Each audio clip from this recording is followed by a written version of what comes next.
and welcome to this new video for my channel, The Mental Traveler. I'm Caro Herrera and today I'm going to be reviewing a story called A Walk to Remember. I shall be talking about the book, which was written by Nicholas Sparks and published in 1999, as well as its movie adaptation, which came out in 2002 and stars Shane West, Mandy Moore, Daryl Hannah, and Peter Coyote. Before I begin though, let me just say that this will be a spoiler-free video, so you can sit back and enjoy.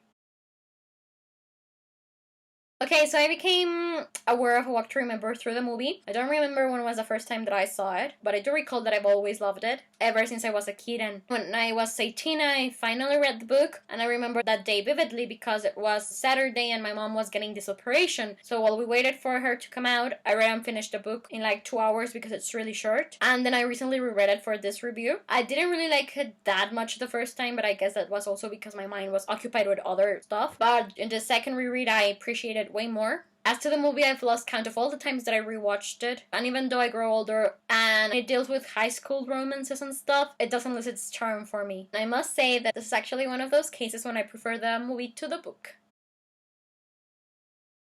There are some differences between the book and the movie, although the overall plot is the same. For example, the novel is set in the 50s, and the movie is set in either the late 90s or early years of the 21st century. But the overall plot deals with this high school boy called Landon Carter, who is popular and handsome and hangs out with the cool kids at school, and this leads him quite a lot of trouble. But A Walk to Remember also deals with Jamie Sullivan, Landon's fellow student, and they couldn't be more different. Jamie's a devout Christian, she's a good girl who always wants to do good, and while adults love her because she's so nice to them, she doesn't really have many friends her age, and many kids make fun of her, Landon among them. Still, one day circumstances start to happen that lead Landon and Jamie to start to hang out more and more until they fall in love. But life won't be easy for them, because their love is about to be tested in more ways than one. Will their feelings for each other defeat all the obstacles fate throws in their way?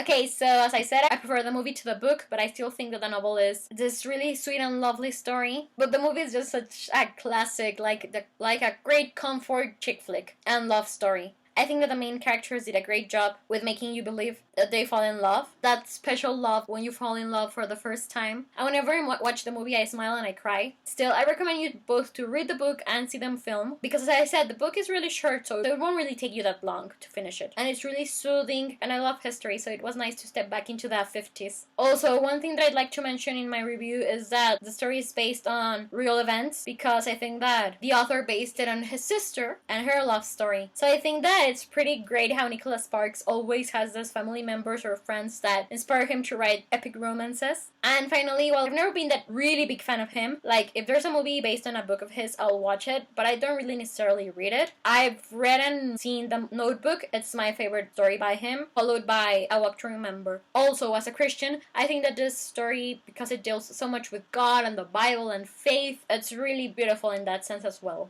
But yeah, anyways, for the moment, I believe that this is all I have to say about this story. Thank you so much for watching my review of it. Please let me know if you enjoyed it or not, as well as what are your own thoughts regarding the book, the movie, the author, anything that's relevant. In the description box below, you can find a link to the book's Goodreads page, as well as a link to the movie's IMDb page. And well, I'm Caro Herrera, the Mental Traveler, and I hope you have a wonderful day wherever you're in the world. I'll be seeing you soon. Take care. Goodbye.